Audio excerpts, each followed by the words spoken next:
ವಿಶೇಷವಾಗಿ ನಮ್ಮ ಜಿಲ್ಲೆಯಿಂದ ಇವರಿಗೆ ಉತ್ತಮ ಸಮಾಜ ಸೇವಕ ಅಂತೇಳಿ ಜಿಲ್ಲಾಡಳಿತದಿಂದ ಹಾಗೂ ಸಮಾಜ ಕಲ್ಯಾಣ ವತಿಯಿಂದ ಇವರಿಗೆ ಪ್ರಶಸ್ತಿಯನ್ನು ಕೊಟ್ಟಿದ್ದಾರೆ.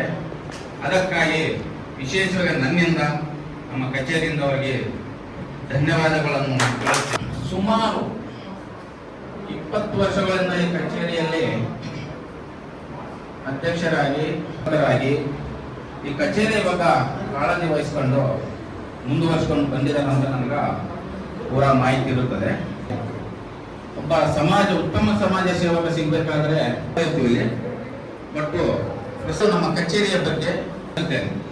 ನಮ್ಮ ಜಿಲ್ಲಾಡಳಿತ ಕಾರ್ಯಕ್ರಮಗಳು ನಮ್ಮ ಕಚೇರಿಯ ಸಂಬಂಧಪಟ್ಟಂತ ಎಲ್ಲ ಪ್ರೋಗ್ರಾಮ್ಗಳನ್ನು ನಡೆಸ್ಕೊಂತ ಬರ್ತಾ ಇದ್ದಾರೆ. ಹೀಗಾಗಿ ಅವರಿಗೆ ಅವರ ದುಡಿಮೆಗೆ ಅವರ ಸಾಹಸಕ್ಕೆ ಅಲ್ಲಿ ಐಕ್ಯ ಕಮಿಟಿ ಇರ್ತದೆ. ಅಲ್ಲಿ ಇದು ಕೊಡಬೇಕಾದ್ರೆ ಸಮಾಜ ಕಲ್ಯಾಣದಲ್ಲಿ ಅವರು ಪ್ರಪೋಸಲ್ ಮಾಡ್ತಾರೆ ಜಿಲ್ಲಾಡಳಿತಕ್ಕೆ, ಅಲ್ಲಿ ಕಮಿಟಿ ಇರ್ತದೆ. ಇಂಥವ್ರು ಎಲ್ಲರನ್ನು ರೆಕಮೆಂಡ್ ಮಾಡಿ ಕೆಲವರನ್ನು ಮಾಡ್ತಾರೆ. ಇದು ಸಿಗಬೇಕಾದ್ರೆ ಅತ್ಯುತ್ತಮ ಸೇವಕರಂತ ಯಾರು ಸೇವೆ ಮಾಡಿರ್ತಾರೋ ಅಂಥವ್ರನ್ನ ಆಯ್ದುಕೊಂಡು ಮಾಡತಕ್ಕಂಥ ಎಲ್ಲಪ್ಪ ಅವರಿಗೆ ಇವತ್ತಿನ ದಿನ ಎಲ್ಲ ನಮ್ಮ ವತಿಯಿಂದ ನಮ್ಮೆಲ್ಲರ ವತಿಯಿಂದ ತುಂಬ ಹೃದಯ ಧನ್ಯವಾದವನ್ನು ಮತ್ತೆ ಕೂಡ ಹೇಳ್ತೇನೆ ನಾನು ಇವತ್ತು. ಯಾಕಂದ್ರೆ ನಮ್ಮ ಕೈ ಕೂಡ ನಾವು ಸ್ವಾರ್ಥವನ್ನ ಬಿಟ್ಟ ನಿಸ್ವಾರ್ಥ ಸಾಮಾಜಿಕ ಕೆಲಸಗಳನ್ನ ಮಾಡುತ್ತಾ 1995-96ರಲ್ಲಿ ಇವತ್ತು ಶಾಪುರ್ ಬಡಾವಣೆಯಲ್ಲಿ ಪಿಲ್ಟ್ರಿಪೇಟ್ ಅಂತ ಒಂದು ಬಡಾವಣೆ ಇತ್ತು. ಅಲ್ಲಿ ಯಾವುದೇ ರಸ್ತೆ ಮತ್ತು ಏನಿಲ್ಲ, ಪೂರಾ ಜಂಗಲ ಇದ್ದಾಗಿತ್ತು. ಆ ಟೈಮ್ನಲ್ಲಿ ಅಲ್ಲಿ ಒಂದು ಹಳ್ಳ ಇತ್ತು. ಹಳ್ಳದಾಗ ಹೆಂಗಂದ್ರೆ ಮಳೆ ಬಂದಾಗ ಹಳ್ಳ ತುಂಬಿ ಎಷ್ಟು ಜನ ಹರ್ಕೊಂಡು ಹೋಗ್ತಿದ್ರು ಅಲ್ಲಿ ರಾತ್ರಿ.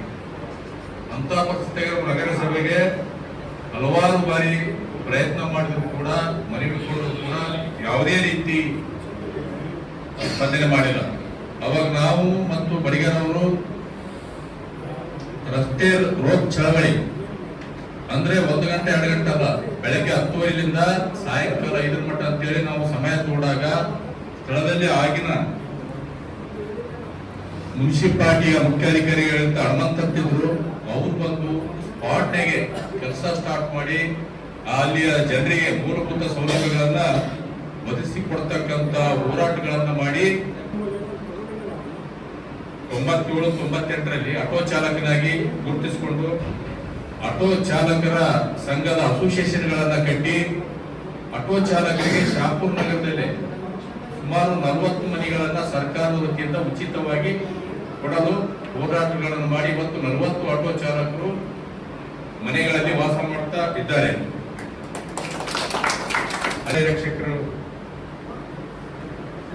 ಡೆಫಿನೇಷನ್ ಬರ್ತಕ್ಕಂಥ ನನ್ನ ಮಾರ್ಗದರ್ಶಕರು ಮತ್ತು ನನ್ನ ಗುರುಗಳಾಗಿರ್ತಂತ KT ವಿಶ್ವನಾಥ್ ಸರ್ ಅವರು ನನಗೆ ಕರೆದು ಏನಪ್ಪಾ ನೀ ಡ್ರೈವಿಂಗ್ ಸ್ಕೂಲ್ ಯಾಕೆ ಮಾಡಬಾರ್ದು ಅಂತ ಒಂದು ಸಂದರ್ಭ ಬಂದಲ್ಲಿ, ಯಾಕಂದ್ರೆ ನಾವು ಸಂಘಟನೆ ಮಾಡೋರು ಏನ್ ಮಾಡ್ತೀವಿ, ಅಲಿಗೇಷನ್ ಮಾಡ್ತಿದ್ವಿ ಅಧಿಕಾರಿಗಳ ಮೇಲೆ. ಅಧಿಕಾರಿಗಳ ಮೇಲೆ ಅಲ್ಲಿ ಅಲಿಗೇಷನ್ ಮಾಡಿದಾಗ ಅವಾಗೆಲ್ಲ ಇದೆಲ್ಲ ಮಾಡ್ಬೇಡ್ರಿ, ಏನಾದ್ರು ಉದ್ಯೋಗ ಮಾಡ್ರಿ, ಉದ್ಯೋಗ ಮಾಡಿ ಬದುಕ್ರಿ ಅಂತ ಹೇಳಿ ನಾವು ಸಹ ಡ್ರೈವಿಂಗ್ ಸ್ಕೂಲ್ ತೆಗೆಯಷ್ಟು ಶಕ್ತಿ ನಮ್ಮಲ್ಲಿ ನಾವು ಬಡವ್ರಿವಿ. ಒಬ್ಬ ಸಾಮಾನ್ಯ ಆಟೋ ಚಾಲಕೀವಿ. ಈಗ ನೀವು ನಮ್ಮ ಲೈಸೆನ್ಸ್ ಕೊಡಬೇಕಾದ್ರೆ ಸುಮ್ಮನೆ ಕೊಡಲ್ಲ, ದುಡ್ಡು ಖರ್ಚು ಅಥವಾ ದುಡ್ಡಿಲ್ಲ, ನಾವು ಲೈಸೆನ್ಸ್ ಹೋಗ್ಬೇಕಾದ್ರೆ ಕಾರ್ ತಗೋಬೇಕು, ಬೈಕ್ ತಗೋಬೇಕು, ನಮ್ಮ ಸೈಕಲ್ ತಗೊಳ್ಳಿ ಹೋಗಿರ್ತಿಲ್ಲ, ನಮ್ಮ ಕೈಲಿ ಆಗಲ್ಲ. ಹೇಳಪ್ಪ ಲೈಸೆನ್ಸ್ ಟೋಟಲ್ ಹಾಕೊಡ್ತೀನಿ, ಗಾಡಿಗೂ ಬೇಕಾದ್ರೆ ಬೇಕಾದ್ರೆ ಹಾಕೊಡ್ತೀನಿ, ಇದು ಬಲ್ಲಿ ಮಾಡ್ತೀನಿ ಅನ್ನೋ ಛಲ ನನ್ನ ಕಣ್ಣ ಕಾಣಕೈತದ.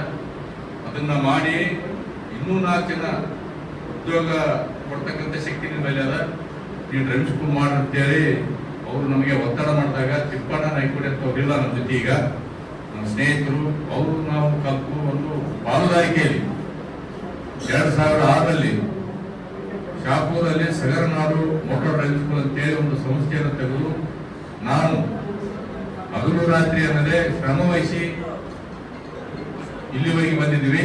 ಜಾಗೃತಿ ಮೂಡಿಸೋದು, ಹೆಲ್ಮೆಟ್ಗಳನ್ನ ಜಾಗೃತಿ ಮೂಡಿಸೋದು, ಆಟೋ ಚಾಲಕರಿಗೆ ಇವತ್ತು ಜುಗರ್ ಅವರು ಇಲ್ಲಾರವರು ಅವರು ಡ್ರೈವಿಂಗ್ ಸ್ಕೂಲ್ನಿಂದ ಆ ಟೈಮ್ನಲ್ಲಿ 240 ಲೈಸೆನ್ಸ್ಗಳನ್ನ ಅವರು ಬರೇ ಚಲನ್ ಕಟ್ಟಿ ಸ್ವಂತ ಅವರೇ ನಿಂತು ಡ್ರೈವಿಂಗ್ ಲೈಸೆನ್ಸ್ಗಳನ್ನು ಉಚಿತವಾಗಿ ಆಟೋ ಚಾಲಕರಿಗೆ ನಾವು ನೀಡಿದ್ದೀವಿ. ಆ ಟೈಮ್ನಾಗ JTC ಅಂತ ಸಾರನ್ ಸಾರ್ ಇತ್ತು, ಕಲಬುರಗಿಗೆ RTO ಶಿವರಾಜ್ ಪಾಟೀಲ್ ಇದ್ರು, ನಮ್ಮಲ್ಲಿ ಹೇಮಾದ್ರಿ ಸಾರ್ ಇತ್ತು. ಅವಾಗ ಶಾಪೂರಲ್ಲಿ 2001-2ರಲ್ಲಿ ರಸ್ತೆ ಸುರಕ್ಷತಾ ಕಾರ್ಯಕ್ರಮ ಮಾಡಿ ಯಶಸ್ವಿಯಾಗಿ ಪ್ರತಿ ವರ್ಷ ನಾವು ಯಾವುದೇ ರೀತಿ ಇವತ್ತು ರಸ್ತೆ ಮೇಲೆ ನಾವು ನೋಡ್ತಾ ಇರ್ತೀವಿ, ಪ್ರತಿದಿನ ಆಕ್ಸಿಡೆಂಟ್ಗಳಾಗ್ತಾವ. ಯಾಕಾಗ್ತಾವ?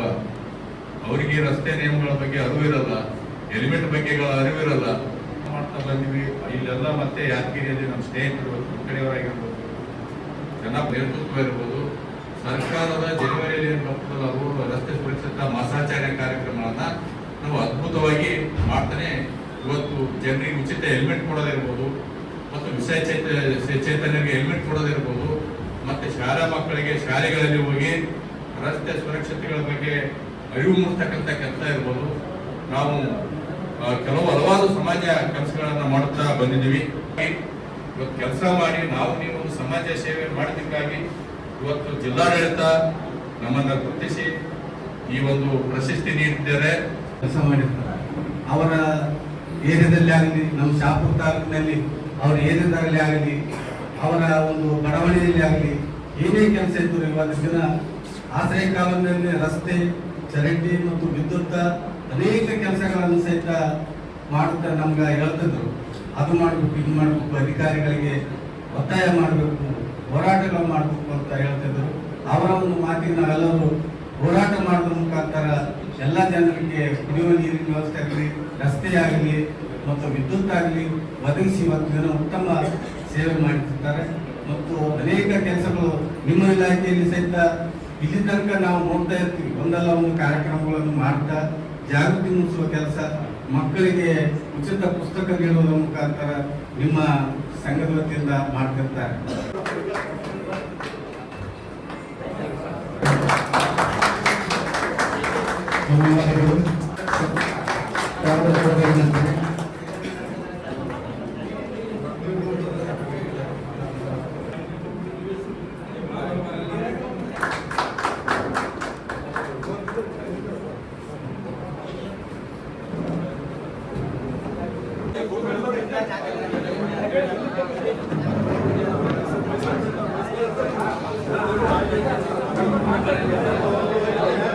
ಸರ್ ಸರ್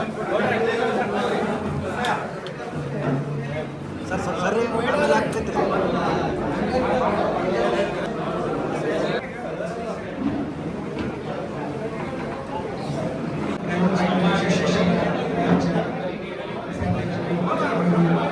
ಜಿಲ್ಲಾ